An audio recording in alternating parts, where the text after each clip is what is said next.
কিডনিকে আপনি কিভাবে সুরক্ষিত রাখবেন সেটার জন্য কতগুলো কিন্তু গোল্ডেন রুল আছে। আজকে সে বিষয়টা নিয়ে একটু আলোকপাত করার চেষ্টা করব।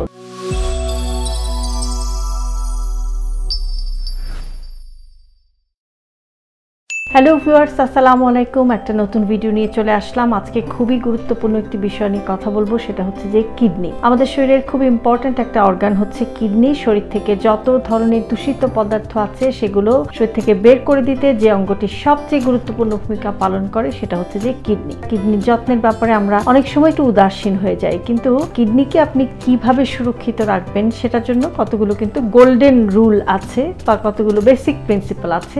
আজকে সে বিষয়টা নিয়ে একটু আলোকপাত করার চেষ্টা করব। প্রথমেই কিডনি সুরক্ষার জন্য আপনাকে যে কাজটি করতে হবে যে আপনাকে যথেষ্ট পরিমাণে পানি প্রতিদিন পান করতে হবে, এবং এই পানির পরিমাণটা আমরা বলে থাকি যে 7 থেকে 8 গ্লাস একটা অন অ্যান এভারেজ ডেইলি পানির ইনটেক। কিন্তু তারপরেও আপনার শরীরের কন্ডিশন, আপনার ওজন এবং আপনার এনভায়রনমেন্ট এবং আপনার কোনো মেডিকেল ইস্যুজ আছে কিনা সবকিছু মিলিয়েও কিন্তু পানির পরিমাণটার একটু প্লাস মাইনাস হতে পারে, বাট এভারেজ 7 থেকে 8 গ্লাস পানি। তো আমরা অনেক সময় দেখা যায় যে এই পানিটাকে একসাথে অনেক পানি আমরা খাই, সেটা না করে একসাথে যদি আপনি বেশি পানি খান সেটা করলে দেখা যাবে যে কিডনির উপর একটা বাড়তি লোড পড়বে। তো সেটা না করে আপনি সারাদিনের রুটিনের ভেতরে এই পানিটাকে কিন্তু স্প্লিট করার চেষ্টা করবেন। যেমন সকালে ঘুম থেকে উঠে খালি পেটে 1 গ্লাস কুসুম গরম পানি, রাতে ঘুমাতে যাওয়ার আগে পানি, এবং কোনো মেইন মিল খাওয়ার আধা ঘন্টা বা 45 মিনিট আগে আপনি একটু পানি পান করলেন,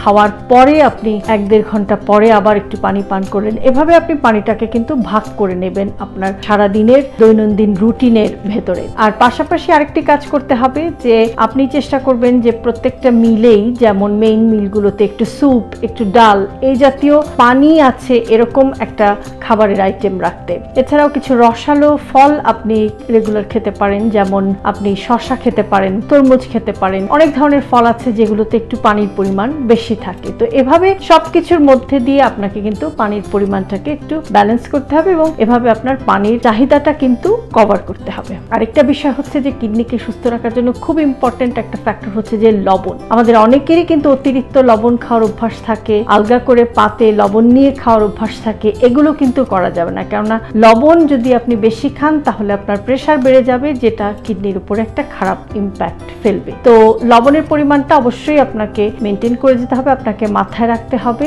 যে সারাদিনে আপনার জন্য নির্ধারিত লবণের পরিমাণ কিন্তু মাত্র 1 চা চামচের মতো লবণ। এই লবণটাই বিভিন্ন খাবারের মধ্যে আপনি সারাদিনে দিতে পারেন, তো সেটা মাথায় রাখতে হবে। প্লাস অনেক ধরনের লবণাক্ত খাবার আছে, বিভিন্ন ধরনের প্রসেসড ফুড, চিপস, বাদাম, এগুলোর মধ্যে কিন্তু অনেক লবণ থাকে। যত ধরনের প্রক্রিয়াজাত খাবার আছে সেগুলোর মধ্যে কিন্তু লবণ থাকে। তো এগুলো আসলে যতটা কম অ্যাভয়েড করা যায়, যত ফাস্ট ফুড, এগুলোর মধ্যে অনেক লবণ থাকে। এই জাতীয় অস্বাস্থ্যকর খাবারগুলোকে একটু এড়িয়ে চললে কিন্তু আপনি লবণের পরিমাণটাকে নিয়ন্ত্রণে রাখতে পারবেন। আরেকটা জিনিস হচ্ছে আপনার ইউরিনের কালারটা কিরকম সেটা কিন্তু আপনাকে খেয়াল রাখতে হবে। কিডনি ঠিকমতো কাজ করছে কিনা বা কিডনি ভালো আছে কিনা সেটা কিন্তু আপনার ইউরিন বা প্রস্রাবের রংটা দেখে কিন্তু বোঝা যেতে পারে। প্রস্রাবের রংটাকে সবসময় থাকতে হবে একটা হালকা হলুদ, এবং এটা যেন ঘোলা না হয়। এই জিনিসটা আপনাকে একটু খেয়াল রাখতে হবে। ইউরিনের কালারটার দিকে আপনি একটু নজর রাখবেন। যদি এটা ঠিক থাকে তাহলে বুঝবেন যে আপনার কিডনি সঠিকভাবে কাজ করছে।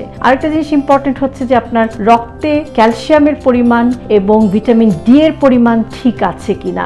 এই দুটোর লেভেলটা যদি ঠিক থাকে তাহলে আপনার ফসফরাসের লেভেলটা ঠিক থাকে। এগুলো সবকিছু মিলিয়ে কিন্তু কিডনি ভালোভাবে কাজ করে। কাজেই আপনাকে কিন্তু ভিটামিন ডি এর অভাব পূরণের জন্য আপনাকে প্রতিদিনই অল্প কিছু সময়ের জন্য হলেও সূর্যের আলোর সংস্পর্শে আসার চেষ্টা করতে হবে। আর ক্যালসিয়াম তো আমরা বিভিন্ন ধরনের খাবার থেকে পেতে পারি, যেমন দুধ থেকে, পনির থেকে, ডিম থেকে। এগুলো একটু খেয়াল রাখতে হবে যেন কোনোভাবেই আপনার রক্তে ক্যালসিয়ামের পরিমাণ এবং ভিটামিন ডি এর পরিমাণটা কমে না যায়।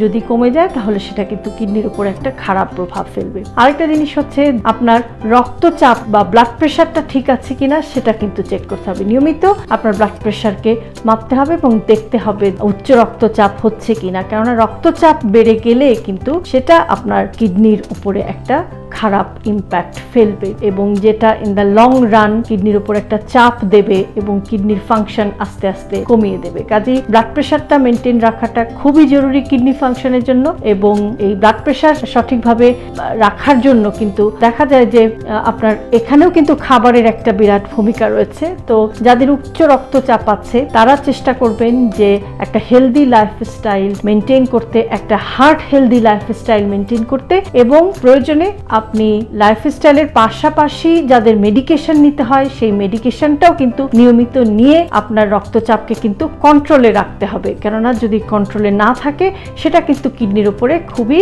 খারাপ প্রভাব ফেলবে। এবং আরেকটা জিনিস হচ্ছে যে ব্লাড সুগারটাও আপনাকে খেয়াল রাখতে হবে।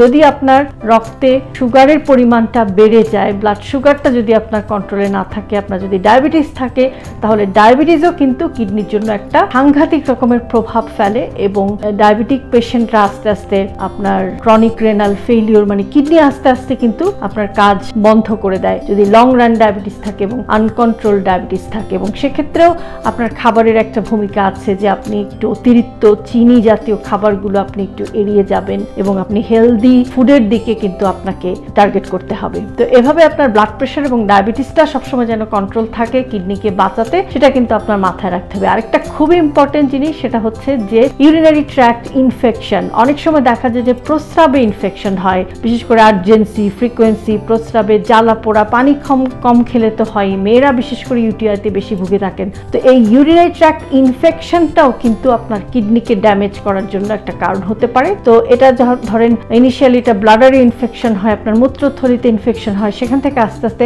অ্যাসেন্ডিং ইনফেকশন হয়ে উপরের দিকে উঠে আপনার কিডনি কিন্তু খারাপ হয়ে যেতে পারে। কাজেই কোনোভাবেই যেন ইউটিআই না হয় সে জিনিসটাও কিন্তু আপনাকে খেয়াল রাখতে হবে। তো কিডনির যত্নে আমি ঘুরে ফিরে খাবারের কথা বারবারই বলি, হেলদি লাইফস্টাইলের কথা বারবারই বলি। খাবারটা বিশেষ করে খুবই ইম্পর্টেন্ট। আপনি একটু চেষ্টা করবেন যে যতটা সম্ভব আসলে ঘরে তৈরি খাবার খাওয়া যায়, যেটা শুধু কিডনি না আমাদের সব অর্গানকেই ভালোভাবে পরিচালিত করতে সাহায্য করে। যেমন ঘরে যদি আপনি খাবার রান্না করেন তাহলে দেখা যায় যে আপনি হেলদি ইনগ্রেডিয়েন্টসগুলো নিতে পারছেন, আপনি লবণটাকে কন্ট্রোল করতে পারছেন, আপনি ফ্যাটটাকে কন্ট্রোল করতে পারছেন, আপনি কোলেস্টেরলের দিকে আপনি মনোযোগ দিতে পারছেন, আপনি চিনির দিকে মনোযোগ দিতে পারছেন। সবকিছু মিলিয়ে কিন্তু আপনি আপনার খাবারটাকে হেলদি প্যাটার্নে কিন্তু রেডি করতে পারছেন। কাজে ঘরের খাবারের প্রতি জোর দেবেন, এটা আমার ভিডিওর মাধ্যমে আমি আপনাদেরকে অনুরোধ করছি যে যতটা সম্ভব, আমরা জানি যে আমরা খুবই কর্মব্যস্ত জীবন, আমাদের মাঝে মাঝে আমাদেরকে বাইরের খাবারের সাহায্য নিতে হয়, বাট যতটা সম্ভব আপনি হোম কুকিংকে প্রায়োরিটি দিতে পারবেন ততই আপনার হেলথের জন্য ভালো। আর পাশাপাশি নিয়মিত ব্যায়াম করা সেটাও খুব ইম্পর্টেন্ট কিডনির যত্নে, কেননা ব্যায়াম যদি আপনি ঠিক মতো রেগুলারলি করেন সেটা কিন্তু আপনার ব্লাড ফ্লোটাকে বাড়ায় এবং যেটা কিডনির ফ্লোটাকেও, কিডনিতে যে রক্তের প্রয়োজনটা হয় সেটাকেও কিন্তু এটা মেনটেন করে এবং আপনার কিডনিকে এটা সুস্থ রাখে। আর পাশাপাশি স্ট্রেস ম্যানেজমেন্ট, ভালো ঘুম, এগুলো তো আসলে হেলদি লাইফস্টাইলের একটা পার্ট। তো সার্বিক সব কিছু মিলিয়ে আপনি যদি একটু কনশাস হন, একটু সচেতন হন, তাহলে কিন্তু আপনি আপনার যত্নের মাধ্যমেই কিন্তু কিডনিকে ভালো রাখতে পারেন। এবং যেটা আগেও বলেছি আবারও বলছি যে কিডনি আসলে এমন একটা অর্গান যেটা আমাদের শরীরে খুবই ইম্পর্টেন্ট একটি অর্গান ওয়েস্ট প্রোডাক্টগুলো দূর করে দিতে।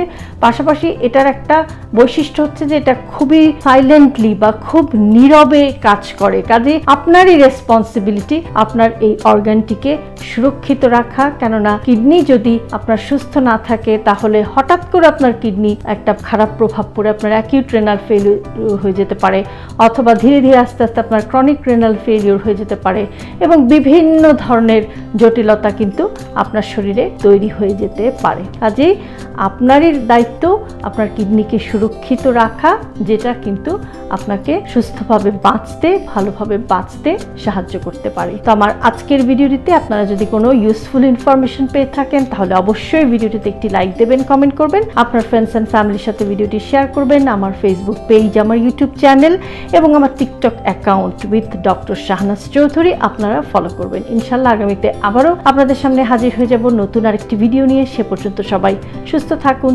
নিরাপদে থাকুন। আল্লাহ হাফেজ।